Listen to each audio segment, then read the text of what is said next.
Follow along, Catholic Pilgrims, as we follow French doctor of the Church, St. Francis de Sales, through his book, Introduction to the Devout Life. Tune in as we read through this practical guide for living out the Catholic faith well. Welcome, Catholic Pilgrims. Wherever you are in the world, I hope you are having a good day. When I was a teenager, I pretty much watched, read, and listened to whatever I wanted. Because I am naturally drawn to beautiful expressions of art, be that music, movies, or books, for the most part, I entertained myself with mostly okay things. However, I still engaged in whatever entertainment I wanted, and it negatively affected me. I spoke like a sailor, and I was very crude in my talk. Entertainment influenced me whether I would have admitted it or not, and I probably would not have admitted it. When I was 18, my then boyfriend and I rented the movie Faces of Death. If you don't know what that is, you're very lucky, but they are a series of movies that document real-life death situations. You see a person get shot. You see a person get hit by a train.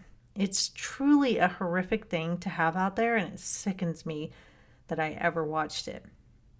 My dad happened to see that we were going to watch it, and he said to me, "Amy, this isn't something you want to feed your mind with." I brushed him off, but deep down, I knew he was right. The intent of the show was to desensitize death and make money off of people's tragedies. It was and is poison.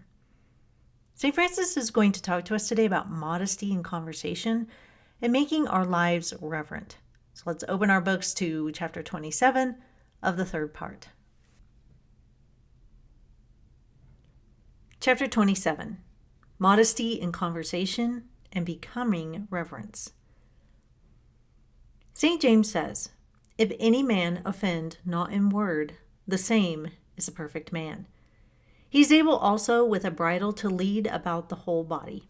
Beware of ever using any impure expressions, for even if you have no bad intention, those who hear you may receive them differently. Impure words fall on a weak heart, like oil on a cloth, spreading all around and may fill it with evil thoughts and defile it. As bodily poison enters in by the mouth, so that of the heart enters by the ear, and the tongue that utters it is a murderer. Even if the venom does not take effect, owing to the heart being furnished with an antidote, still the malice of the tongue is the same. Neither let anyone give as an excuse that he spoke without thought. For our blessed Lord, who seeth all thoughts, has said, 'Out of the abundance of the heart the mouth speaketh.' Even if we intended no harm, the evil one did, and he is sure to use our lawless words as a weapon against the heart of someone. It is said that they who eat the plant called angelica always have a sweet, pleasant breath, and those whose hearts are full of modesty and purity, which is heavenly virtue, are always pure, modest, and courteous in their language.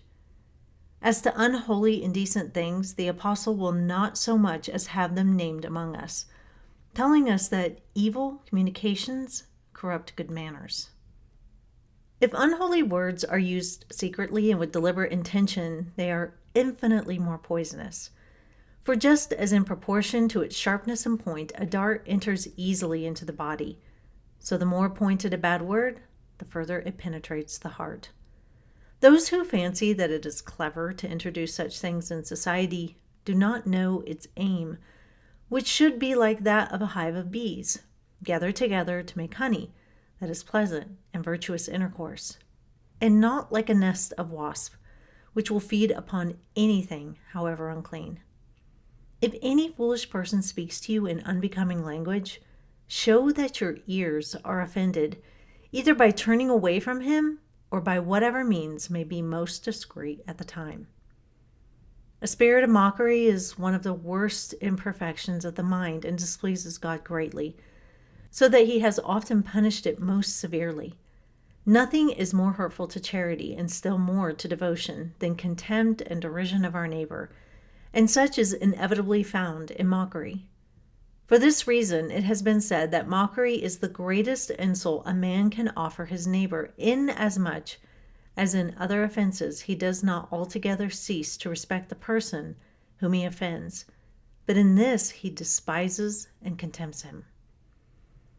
But as to play upon words, one with another, such as the Greeks called eutrapelia, there is no harm in it, but it affords an innocent way of deriving amusement from our trifling vexations and disturbances. Only we must beware that such trifling does not degenerate into mockery. The latter causes laughter at the expense of our neighbor, but this fun and merriment arise only from modest freedom and ease. So, like I said in the beginning, I used to take in just about anything when it came to entertainment. I did not monitor what I was feeding to my ears and eyes, and it did affect the way I showed up in the world. I cussed a lot. I was crude with my language. I wasn't pure by any stretch of the imagination.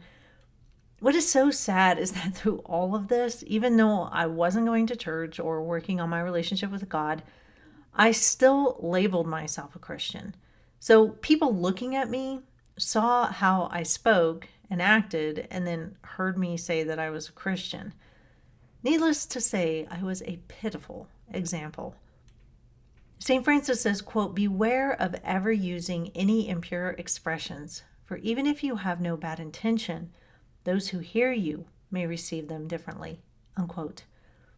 We simply can't look like the rest of the world and have people take us seriously. In our culture, everywhere we turn, we see, quote, "unholy and indecent things," unquote. My husband and I have to review all movies, all songs, all books before we allow our kids to watch them. VidAngel is a great tool for those who don't know. It allows you to watch movies but cuts out all the language, sex scenes, and other problematic things while still getting to watch the meat of the movie.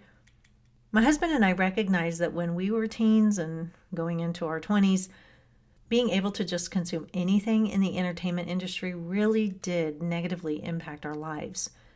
We've since given those things up. St. Francis says, quote, "If any foolish person speaks to you in unbecoming language, show that your ears are offended either by turning away from him or by whatever means may be most discreet at the time," unquote. So this may mean closing a book if it's not good. This may mean turning off a movie if it's not good. This may mean that you can't have certain songs on your playlist on your phone in Spotify or whatever. There is no form of entertainment worth having to explain why we consumed it when we stand before Christ someday. There just isn't. Hearts focused on pure and modest things will, quote, "always be pure, modest, and courteous in their language," unquote.